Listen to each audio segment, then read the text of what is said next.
Video में break लेना not very happy. अभी डाउनलोड करें तक ऐप।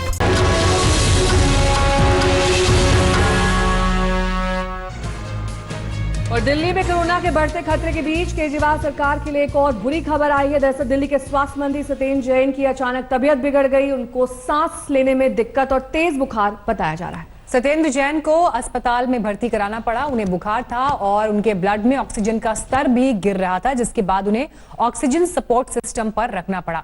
हालांकि ये लक्षण कोरोना जैसे ही हैं, इसलिए उनका कोरोना टेस्ट भी किया गया है, सैंपल लिया गया है। अब इंतजार है रिपोर्ट का, जिसमें कम से कम 24 घंटे का वक्त लगेगा। आज सुबह ही उनका ये टेस्ट सैंपल लिया गया, अब रिपोर्ट का इंतजार। लेकिन यहां पर जो चिंताजनक बात है वो ये कि सत्येंद्र जैन बीते एक हफ्ते में कई अहम बैठकों का हिस्सा रहे हैं, जिसमें गृह मंत्री अमित शाह के साथ अहम बैठक हुई, जिसमें वो फिजिकली प्रेजेंट थे, मुख्यमंत्री केजरीवाल के साथ, मुख्य सचिव के साथ। यानी दिल्ली में सरकार चलाने को लेकर वो तमाम की पर्सन जो इस वक्त फ्रंटलाइन पर काम कर रहे हैं, प्रशासन से जुड़े कामों के मद्देनजर, उनके साथ बैठकें हुई हैं। अब ऐसे में अगर स्वास्थ्य मंत्री का रिजल्ट पॉजिटिव आता है तो ये एक बड़ी समस्या हो सकती है, क्योंकि फिर टेस्ट के दायरे में ये लोग भी होंगे जिनके साथ स्वास्थ्य मंत्री की मुलाकातें हुई हैं। दिल्ली के राजीव गांधी सुपर स्पेशलिटी अस्पताल में सत्येंद्र जैन को भर्ती कराया गया है। हालांकि उन्होंने एक ट्वीट भी किया जिसमें उन्होंने अपनी तबीयत का जिक्र किया। पंकज जैन हमारे संवाददाता से तमाम जानकारी के साथ हमारे साथ जुड़ रहे हैं। पंकज, एक बड़ी परेशानी ये होगी जिसका जिक्र मीनाक्षी भी कर रही थी कि जिन लोगों के संपर्क में सत्येंद्र जैन आए हैं बीते कुछ दिनों में, उनका भी टेस्ट किया जा सकता है कि अगर उनकी रिपोर्ट पॉजिटिव आती है सत्येंद्र जैन की। और साथ ही एक बड़ा झटका दिल्ली की स्वास्थ्य व्यवस्था को भी लगेगा, क्योंकि सत्येंद्र जैन लगातार राउंड्स कर रहे थे, निरीक्षण कर रहे थे, तमाम हॉस्पिटल्स में जा रहे थे, वहां की व्यवस्था का जायजा ले रहे थे। बिल्कुल, देखिए, सत्येंद्र जैन के ऑफिस से हमें जो जानकारी मिली है, पिछले कुछ दिनों में उन्होंने छोटी बड़ी कई ऐसी बैठकें की हैं जो कोरोना काल के लिहाज से बेहद ही महत्वपूर्ण हैं। और पिछले दिनों वो गृह मंत्री अमित शाह की बैठक में भी शामिल हुए थे, मुख्यमंत्री अरविंद केजरीवाल के साथ। तो ऐसे में आज सुबह ही सत्येंद्र जैन का कोरोना टेस्ट किया गया है। इस वक्त हम राजीव गांधी सुपर स्पेशलिटी अस्पताल के बाहर ही मौजूद है और यहाँ पर तमाम जानकारी उनसे सेहत से जुड़ी हुई हम जुटा रहे हैं। फिलहाल जो जानकारी सामने आई है वो ये है कि टेस्ट के बाद फिलहाल उनका लगातार इलाज चल रहा है और इसके अलावा इंतज़ार किया जा रहा है कि आखिर रिपोर्ट कब तक आए। तो आज देर रात तक या फिर कल तक उनकी रिपोर्ट आने की संभावना है। और साथ ही साथ देखना होगा कि स्वास्थ्य विभाग की तमाम जो बड़ी बैठकें थी, तमाम जो बड़े निर्देश थे, उसके लिए अब आगे किस तरह से सत्येंद्र जैन और उनके दफ्तर जिम्मेदारी संभालते हैं। ठीक है, बहुत बहुत शुक्रिया पंकज इस तमाम जानकारी के लिए आपका। आगे बढ़ेंगे, बात करेंगे किस तरीके से कोरोना के कदमों को रोकने के लिए आज और कल प्रधानमंत्री मोदी सभी राज्यों के मुख्यमंत्रियों से बात करेंगे। दरअसल पीएम मोदी के साथ आज दोपहर 3 बजे पंजाब, चंडीगढ़ समेत पहाड़ी राज्य जैसे कि पूर्वोत्तर राज्यों की वीडियो कॉन्फ्रेंसिंग के जरिए बैठक की जाएगी। आपको हम दिखा रहे हैं ग्राफिक्स के जरिए कहां के मुख्यमंत्री इस बैठक में जुड़ेंगे। कल उन राज्यों के साथ बैठक होगी जहां कोरोना का संक्रमण सबसे ज्यादा है। बैठक में राज्यों के हालात, पाबंदी और छूट पर बात होगी। राज्यों के बीच बेहतर तालमेल हो, इस पर जोर दिया जाएगा। टेस्टिंग ज्यादा हो, मेडिकल इंफ्रास्ट्रक्चर सुधरे, इस बात पर विचार होगा। इसके अलावा कोरोना के बीच मानसून की तैयारियों पर भी बात होगी।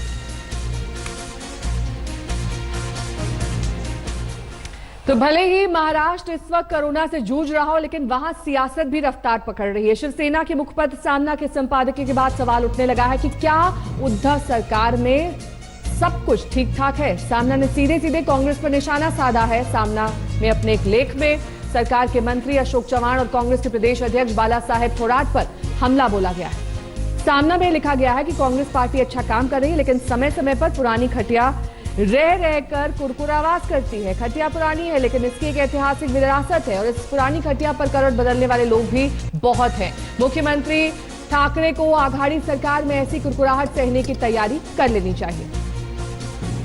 और जिस प्रकार से सामना में लिख करके आया है, कांग्रेस को जिस प्रकार से अपमानित किया है, राष्ट्रवादी को जिस प्रकार से अपमानित किया है, इन दोनों दलों के पास अभी अपना खुद का स्वाभिमान शेष है या नहीं है, यह भी एक आत्मचिंतन का विषय है।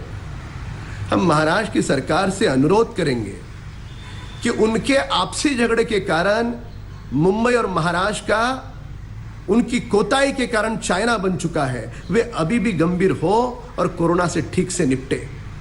देखिए, अनुभव है और उसका फ़ायदा महाराष्ट्र में जो हमारी मिलीजुली सरकार है उसमें उठाना चाहिए। और अगर कहीं इस बात को कहा जाता है तो मुझे नहीं लगता कि ये जो एक तरह का गठजोड़ हुआ करता है, पार्टियां मिलकर के जो सरकार बनाती हैं, उसके अंदर कोई इस पर बहुत ज़्यादा तवज्जो देने की ज़रूरत है।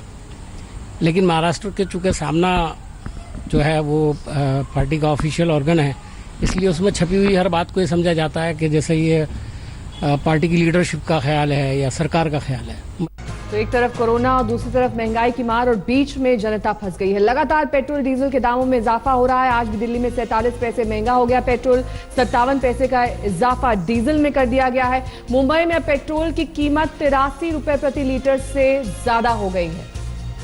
चेन्नई में 80 रुपए से ज्यादा। इस तरह डीजल में दिल्ली में डीजल 75 रुपए 19 पैसे प्रति लीटर बिक रहा है। पिछले 8 दिन में पेट्रोल करीब 5 रुपए महंगा हो गया है। कांग्रेस अध्यक्ष सोनिया गांधी ने प्रधानमंत्री को इस बारे में चिट्ठी लिखी है। एक्टर सुशांत सिंह राजपूत की मौत की मिस्ट्री में नया एंगल है। सवाल ये उठ रहा है कि क्या सुशांत की जिंदगी बॉलीवुड की लॉबिंग और कारोबारी दुश्मनों की भेंट चढ़ गई थी। दरअसल कल शेखर कपूर और कंगना रनौत जैसी हस्तियों ने सुशांत की मौत पर सवाल उठाए थे। अब महाराष्ट्र के गृह मंत्री अनिल देशमुख ने कहा है कि सुशांत की मौत की जांच इस एंगल से भी की जाएगी। एक क्रिकेटर का किरदार निभाने वाले सुशांत सिंह राजपूत को शायद ये समझने में देर लग गई कि हिंदी सिनेमा का पिच कितना एक तरफा और अनिश्चित है। सुशांत को ये समझने में देर लग गई कि क्रिकेट के नियम कायदे सबके लिए एक होते होंगे, लेकिन बॉलीवुड में ऐसा कुछ भी नहीं।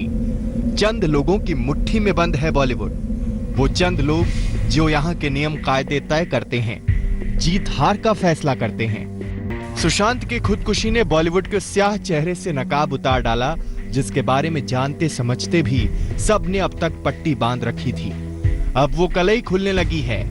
पहली बार बॉलीवुड में भाई भतीजावाद और खेमेबाजी पर बॉलीवुड के भीतर से ही आवाज बुलंद हुई है।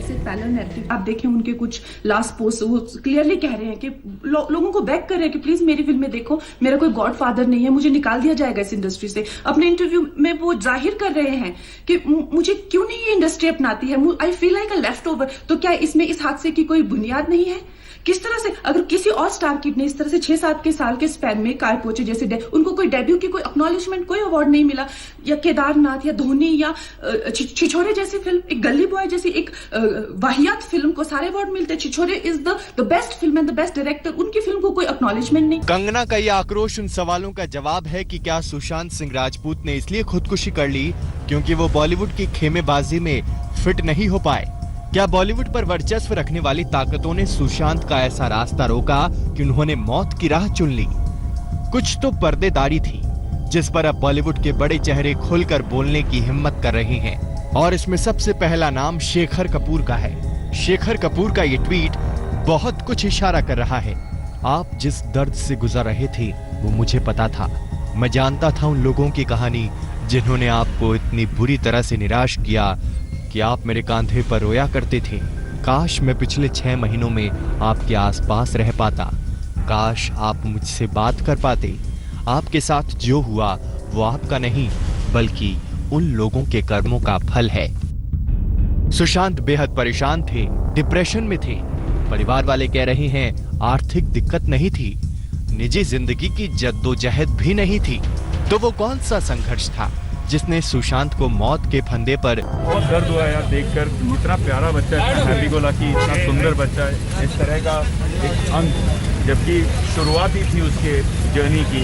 उसके परिवार पे क्या बीत रही है, इट्स वेरी पेनफुल। प्लीज आप लोग सब प्रेयर्स कीजिए उसके लिए और उसकी फैमिली के लिए। कोई इशारों में कह रहा है तो कोई दो टुक बता रहा है कि सिनेमा की दुनिया जितनी खूबसूरत बाहर से दिखती है दरअसल वैसी है नहीं।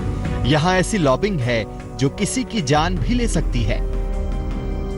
लॉबिज्म है तो है, बोलिए है, नाम लीजिए उनका, लेकिन कोई नाम नहीं लेगा। मुझे कोई फर्क नहीं पड़ता। आप लोग अच्छी तरह, बॉलीवुड में हर एक को चांस मिलता है, कौन बोल रहा नहीं मिल रहा, लेकिन lobby is different thing. Nepotism होता है, इसके बाद भी वो शुरू हो जाता है, जिसका शिकार सुशांत है। सुशांत की मौत ने भाई भतीजावाद के भुक्तभोगियों को खुलकर बोलने की हिम्मत दी है। एक्टर प्रकाश राज कह रही हैं, भाई भतीजावाद मैं इनके साथ जिया और आगे बढ़ा, मेरे जख्म गहरे हैं, लेकिन सुशांत सह नहीं पाया। हम सबक लेंगे, सपनों को मरने नहीं देंगे। बीजेपी सांसद निशिकांत दुबे भी खुलकर आवाज उठा रहे हैं। मैं महाराष्ट्र पुलिस से आग्रह करूंगा कि जिन प्रोड्यूसर्स ने सुशांत सिंह राजपूत के फिल्म को बायकॉट किया था या बायकॉट करने का फैसला किया था या जिस फिल्म से उसको निकाला था, उन सबों के ऊपर एफआईआर करके उनको आत्महत्या का प्रेरित करने के लिए केस जो है करना चाहिए और पूर्वांचल के कलाकारों को एक यूनिटी और इंटीग्रिटी के साथ इस लड़ाई को साथ लेना चाहिए। पुलिस के सामने भी बड़ा सवाल है कि क्या सुशांत की खुदकुशी की वजह सिनेमा की दुनिया की अंदरूनी दुश्मनी है। महाराष्ट्र के गृह मंत्री तक कह रहे हैं कि बिजनेस में दुश्मनी के एंगल से भी जांच होगी।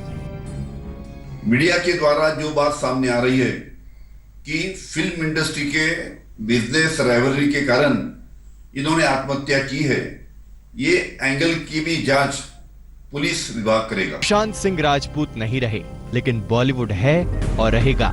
वक्त आ गया है जब सिनेमा के रंगीन दुनिया को इस लायक बनाया जाए कि दूर किसी छोटे शहर से आने वाले सुशांत जैसे नौजवान को यूं न जाना पड़े। सुशांत की मौत मामले में अब तक मुंबई पुलिस ने 6 लोगों से पूछताछ की है। सबसे अहम बयान सुशांत की बहन और उनके करीबी दोस्त महेश शेट्टी ने दर्ज कराए हैं। पुलिस सुशांत की दोस्त एक्ट्रेस रिया चक्रवर्ती से भी पूछताछ करेगी। उम्मीद है कि रिया से पूछताछ में सुशांत की मौत से जुड़े कुछ कड़ियां खोलने में मदद मिल सकती है। कोई नहीं मान रहा कि सुशांत सिंह राजपूत जैसा जिंदा दिल और हंसमुख नौजवान खुदकुशी कर सकता है। सुशांत के परिवार वालों को खुदकुशी करने की कोई वजह नजर नहीं आई। हम लोग सोच भी नहीं सकते कि ये भी दिन देखना पड़ेगा। जो बच्चा अभी मात्र 33 ईयर का था, अभी लाइफ शुरू भी नहीं किया था, उसने अपना पूरा लाइफ खत्म कर लिया। तो आई कैंट बिलीव दिस। मतलब हम लोग कभी सोच नहीं सकते थे ऐसा दिन देखना पड़ेगा। और इतना कम एज में कोई चीज़ का ऐसा कुछ कमी नहीं था कि डिप्रेशन, किस बात का डिप्रेशन हमें समझ में नहीं आ रहा। लोग कह रहे डिप्रेशन, मुझे तो नहीं लग रहा। इतना बोल्ड, इतना हंसता खेलता लड़का था, सबको कोऑपरेट करने वाला, दूसरों को समझाने वाला था। सुशांत की मौत से परिवार हिल चुका है। इकलौते बेटे की मौत ने पिता को मौन कर दिया। मुंबई से बिहार तक बेचैनी, बदहवासी है। सब कुछ इतना अचानक हुआ कि ये समझ पाना मुश्किल हो रहा है कि सुशांत ने इतना भयावह फैसला क्यों किया। लेकिन मुंबई पुलिस की जांच अभी तक सुसाइड की तरफ ही बढ़ रही है। मुंबई पुलिस अभी तक 6 लोगों से पूछताछ कर चुकी है। सबसे पहले सुशांत की बहन का बयान लिया गया। सुशांत के करीबी दोस्त महेश शेट्टी से भी पूछताछ हुई। सुशांत के 2 मैनेजर, कुक और चाबी बनाने वाले शख्स से भी पूछताछ की गई। सुशांत के दोस्त एक्ट्रेस रिया चक्रवर्ती से भी पुलिस पूछताछ करेगी। उनका cause of death, provisional cause of death जो है डॉक्टर ने हमें एस्फिक्सिया ड्यू टू हैंगिंग ये पुलिस को बताया है। अभी तक उनके पास जो रहने वाले हैं, उनके करीबी जानने वाले, उसमें 6 लोगों के स्टेटमेंट्स रिकॉर्ड कर चुकी है पुलिस। और कुछ फाउल प्ले, कुछ सस्पिशियस अभी तक पुलिस की जांच में सामने नहीं आया। अब तक की पूछताछ में मुंबई पुलिस को ऐसा कुछ भी हाथ नहीं लगा है जिससे किसी की साजिश का शक हो। परिवार वाले भी अभी तक पुलिस से किसी साजिश की बात अधिकृत तौर पर नहीं कर रहे। अब सबसे अहम रिया चक्रवर्ती का बयान होगा, क्योंकि सुशांत की जिंदगी के कई अनजाने अनसुलझे राज की जानकारी रिया को हो सकती है। बॉलीवुड एक्टर सुशांत सिंह राजपूत की मौत का कारण क्या था? आखिर वो क्या वजह थी जिसकी वजह से बॉलीवुड के इस उभरते हुए सितारे को ये कदम उठाना पड़ा? क्या बॉलीवुड की बिजनेस राइवलरी, जिसकी आजकल जोर शोरों से बात हो रही है, मौत का कारण बनी? मुंबई पुलिस ने अपनी तहकीकात अब शुरू कर दी है। कैमरा पर्सन महेश मोरे के साथ पंकज उपाध्याय, मुंबई आज तक। नमस्कार, मैं हूं अंजना ओम कश्यप। हमें उम्मीद है ये वीडियो आपको पसंद आया होगा। लेटेस्ट खबरों के लिए यूं ही देखते रहिए आज तक, और इस वीडियो के पसंद आने पर लाइक, शेयर एंड सब्सक्राइब करना ना भूलें।